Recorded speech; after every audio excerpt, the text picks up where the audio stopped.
Olá, tudo bem? A Comissão de Saúde daqui da Câmara realizou uma audiência pública para debater o impacto do processo de envelhecimento da população no Serviço de Atendimento em Urgência e Emergência, o SAMU. Eu sou Mariana Monteiro e converso com a deputada Juliana Cardoso, do PT de São Paulo, que foi a autora do requerimento para a realização do debate. Olá, deputada, como vai? Olá, Mariana. Estou bem, estamos aqui para poder fazer mais um debate de um serviço da área da saúde, né, que é o SAMU. Essa preocupação veio por causa do último censo? Não só, né, a gente há um bom tempo faz um debate muito intenso sobre os serviços do SAMU. Né? O SAMU ele foi construído e pensado, né, no ano de 2003, e de lá para cá, ele avançou em algumas unidades básicas, que eram unidades de ambulância, né? Que eram aquelas que são de UTI e outras que são unidades básicas. Mas a gente sabe que hoje está na cabeça das pessoas, passou mal, chama o SAMU. E necessariamente esse serviço não dá conta de fazer um atendimento completo, né? Nos últimos 6 anos a gente teve um desmonte muito grande nesse sentido, não só na saúde, no Sistema Único de Saúde, mas especificamente do SAMU. Então o censo ele só traz para fora exatamente aquilo, exatamente as dificuldades que a gente tem. Na relação do envelhecimento, que a nossa população vem cada vez envelhecendo mais e ao mesmo tempo a gente precisa ter uma atenção de toda a área da saúde, mas especificamente do SAMU. Tá, mas esse debate que houve disse respeito à questão do envelhecimento. Do envelhecimento. Ou seja, aumenta o número de idosos e o SAMU não cresce com a mesma rapidez. Velocidade. Não cresce na mesma velocidade nesse atendimento, né? A gente sabe que os idosos, eles sempre estão ali com tem que ter um olhar muito específico, desde da relação de AVC, que muitas vezes acontece sem que o idoso perceba, né? E outras vezes também situação de queda, situação, né, emergencial, que você precisa imediatamente ter o SAMU para poder dar conta de chegar a algum hospital mais próximo ali da sua região. O SAMU tem a missão de chegar a 85% das pessoas em até 10 minutos e com uma equipe para cada caso específico. Exato, mas a realidade hoje ela não funciona assim. A gente tem um número muito grande de pessoas que foram para o SAMU e estão se aposentando. Né? Então tem que abrir concurso público, não é só o fato de a gente ter a unidade da ambulância, né? Você tem que ter ambulância, mas você tem que ter equipe técnica e você também tem que ter os insumos.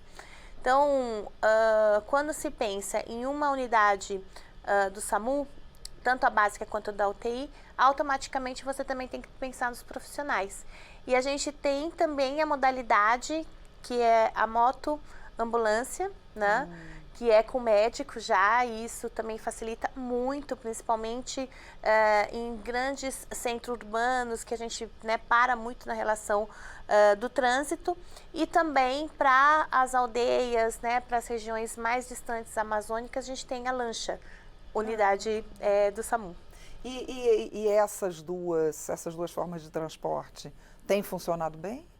Quando ela está organizada, sim, funciona, e são atendimentos muito rápidos. Quando você tem uma equipe completa, quando você tem a unidade também que não está quebrada e que tem totalmente a organização dos insumos, sim. Então, cada cidade também tem a sua responsabilidade nesse sentido, né? O governo federal, ele tem um apoio, um aporte, mas não somente ele que dá conta, né, para poder ter um atendimento e um suporte da sua cidade para poder fazer esse atendimento. Outro problema é a distância entre as cidades do interior, né, dos estados que compartilham ambulâncias, né? Sim.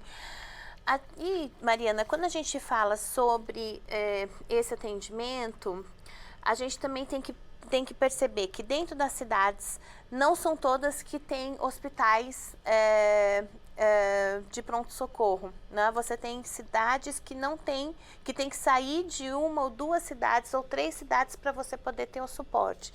Então, nesses locais, é extremamente importante a gente ter 2 articulações. A primeira, as unidades básicas de saúde, né, que são muito importantes para poder fazer um acompanhamento, e o SAMU, as unidades do SAMU, que tem que ter principalmente a ambulância UTI, né?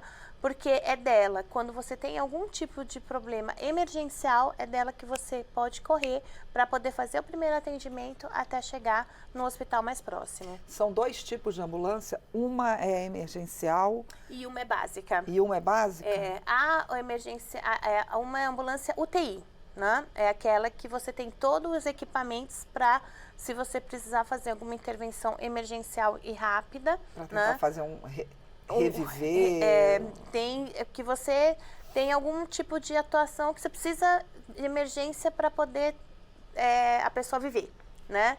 Então, isso é muito importante porque é nessas unidades que tem que se investir para que elas cheguem aos lugares que você não tem os hospitais de pronto-socorro. Também tem um problema de que as macas ficam retidas por muito tempo em algumas unidades? Isso a gente fala que são 2 problemas, né? O primeiro que é da regulação. Quando a unidade básica de saúde chega, quando a unidade do SAMU chega, né, dentro dos hospitais, muitas vezes você não tem rapidamente o leito para poder fazer o atendimento daquele paciente, que muitas vezes já foi feito o primeiro atendimento emergencial. Então, fica ali retido até você conseguir abrir o espaço, ter a vaga no leito para poder entrar. Ou o SAMU poderia levar para outro hospital. Ou poderia levar para um outro hospital, desde que a forma emergencial já foi resolvida. Muitas vezes, o SAMU ele vai no local mais próximo, né? E aí, quando ele já deixa a pessoa no leito, ele já vai correndo para outras emergências. Muitas vezes não dá para o SAMU ficar esperando acontecer, sair na regulação e levar para outro lugar. Aí é a ambulância do próprio hospital. Tá. Voltando ao nosso tema principal, a questão de não haver, então, pessoal suficiente para atender a toda a população que necessita. A senhora acha que o principal problema, a principal solução, quer dizer, é se fazer concursos públicos? Temos que fazer concurso público, mas nessa gestão do presidente Lula, ele já fez um anúncio muito importante que vai fazer um atendimento, que eu vou até ler aqui, um investimento que vai ser de 30% nos valores repassados para custeio do serviço do SAMU. Então, para você ter uma ideia, vai ser um recurso de 396 milhões por ano que foi anunciado agora em julho pela ministra Nízia Trindade. E esse reajuste, ele passará de 1,3 bilhões para 1,7 bilhões de reais. Portanto, nós vamos ter um total de 1.633 unidades que serão distribuídas e além da renovação de frotas do SAMU que precisa já ter de troca, né? De 2015 a 2016, que foram frotas que já estão mais antigas que precisam ser trocadas para uma nova, principalmente as unidades da UTI, que é o que mais precisa ter um investimento, principalmente nesses lugares mais longe. A boa notícia é para quem precisa do serviço e todo mundo termina precisando. Agora, não podemos deixar de ter 4 eixos que eu acho que também precisa a gente entender. O primeiro é o Programa Nacional do Paciente, porque não adianta a gente falar só do SAMU e do envelhecimento, né? Você precisa ter 4 pactos para poder dar conta. Primeiro é esse Programa Nacional que a gente vai enxergar a regulação, o que acontece quando as pessoas precisam muitas vezes os idosos, precisam às vezes ter o SAMU rapidamente? Porque não está tendo um atendimento, muitas vezes, dentro das unidades básicas de saúde, para poder ver pressão, para poder ver a glicemia, né? Para ter um acompanhamento. Então, nós temos que fazer uma atenção muito importante nesse pacto, né, junto com o paciente, para que a gente não tenha tantas emergências do SAMU porque não fez o acompanhamento correto. E quem é essa pessoa? São as unidades básicas de saúde. Um outro é a relação da equidade, né, que dá nos princípios do SUS. Quer dizer, um trabalho monitorado é um trabalho que vai ser muito mais qualificado para que a gente não tenha, né, esse atendimento tão emergencial. Trabalho em rede, né, ele também não vai só falar sobre a unidade. Se o paciente precisa ali ter um atendimento ao médico, mas ele precisa de exames. Se ele vai no médico e não conclui os exames, também não vai ter um trabalho de rede. Ele aponta, no final, vai ser para essa relação emergencial. E o outro é a formação de profissionais, principalmente aqueles que precisam ter um atendimento para a pessoa idosa. A gente tem os profissionais geriátricos, mas não só isso. Precisa ter formação específica para todos os atendimentos, óbvio, mas também identificar qual que é o procedimento depois desse atendimento emergencial com esse idoso. Então, toda essa rede, né, ela precisa ser monitorada. Quando ela é monitorada, a gente consegue avançar para não ter tanto emergencial. Muito obrigada.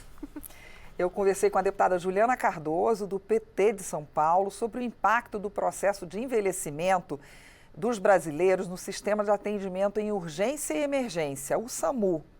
Eu sou Mariana Monteiro e você pode rever esta edição do Palavra Aberta no YouTube da Câmara. Até a próxima.